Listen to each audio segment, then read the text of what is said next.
We know minutes, even seconds matter when it comes to severe weather. Chief Meteorologist Chris Justice reflects back on some of the biggest weather events to come through our area, and he does it with the help of a couple friends. The WYFF4 weather team has seen it all over the past 70 years. In 1959, Hurricane Gracie made landfall in Beaufort as a major Cat 4.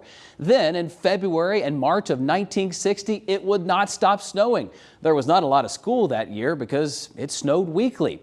And in 1973, Monty Dupuy tracked tornadoes ripping through the upstate. And of course, one definite tornado that touched down in the Paris Mountain area, in Berea, and also in the Wade-Hampton area that we know about. One we'll never forget is the snowstorm of 1988. Well, at least this is the most advanced warning we've had on any major occurrence of snow and freezing precipitation in the upstate for some time. A lot of you out there. Charlie said it would, and Carol was there too, as the team tracked one of the biggest snows to ever hit our area.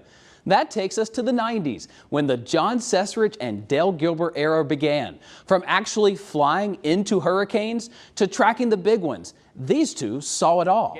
We recently met up to talk about the ones we will never forget. As far as a memorable storm for me, personally, 1993, the March blizzard, the storm of the century. When we ended up with rain and wind, we had tropical storm force winds in the upstate. It was all snow, remember all snow up in the mountains? Blizzard conditions. They had over 2 to 3 feet of snow in the mountains. Mount Mitchell had 50 inches of snow. Watching how the impact would come our way, and as a kid watching it, we're in Hendersonville, and we didn't have power for 10 days. I remember having to find firewood with my dad to burn just to stay warm. We talk about big storms. Snow is probably our favorite, but the worst ones we have to deal with are those ice storms. I remember that ice storm back in 2005 that put that thick layer of ice on everything. Tree limbs fell, took down the power lines. You couldn't even go out on your steps trying to get out of your house. We got the high storms, we got the winter storms, but we tracked some big hurricanes together. Florence, Matthew, Ivan, all some very big ones that we'll never forget, and it was year after year there. It was, and as far as a tropical system that affected me personally was Tropical Storm Jerry in 1995. In fact, that's still the most rain that's ever fallen in a 24-hour time period at the GSP International Airport. Speaking of tropical storms, I remember back in 1989 having to go in the middle of the night and do radio reports because Hugo, that had hit the Charleston area, it was coming into the upstate still with hurricane force winds, and we were getting 90-mile-per-hour gusts all across the upstate, taking down trees, power lines.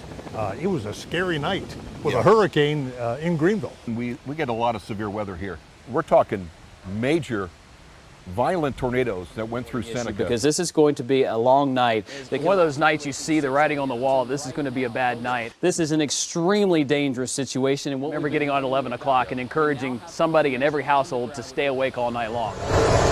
Sure enough, 2:33 a.m., we had 1 tornado, 2 tornadoes, eventually 7 tornadoes on the ground at one time, and that big one in Clemson and Seneca. Terrible. Just 2 weeks later, late April 2020, another tornado outbreak. This time in the heart of Greenville.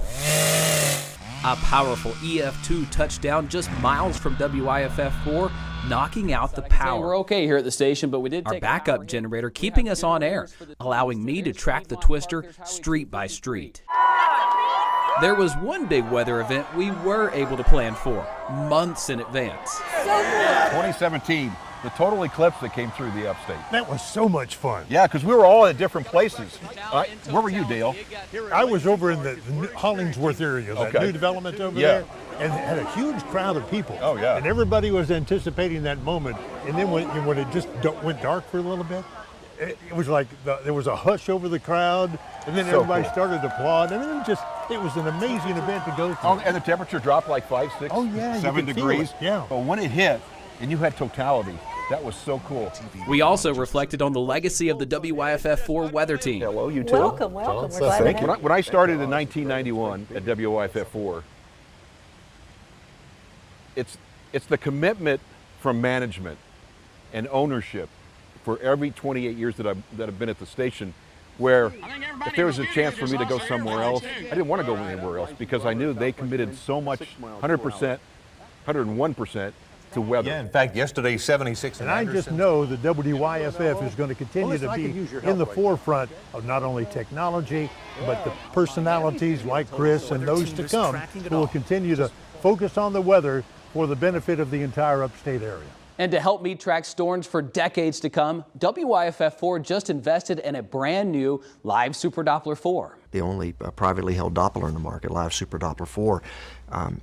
We just spent in excess of 7 figures to update, upgrade, renovate that so that we keep our neighbors safe during severe weather. This state-of-the-art technology will help us track severe weather down to street level with up to the second data. Known in the past as the 15-minute edge, this time advantage will save lives. I'm so thankful to have Live Super Doppler 4 along with the best team to give you advanced warnings of severe weather and help keep your family safe. Ahead on Chronicle, celebrating 70 years. It was great. It was fun. We got to do sports for a living. It's what we all dreamed of doing. Yeah. Members of the WYFF4 sports family reunite to share memories of covering teams across the Carolinas and Georgia.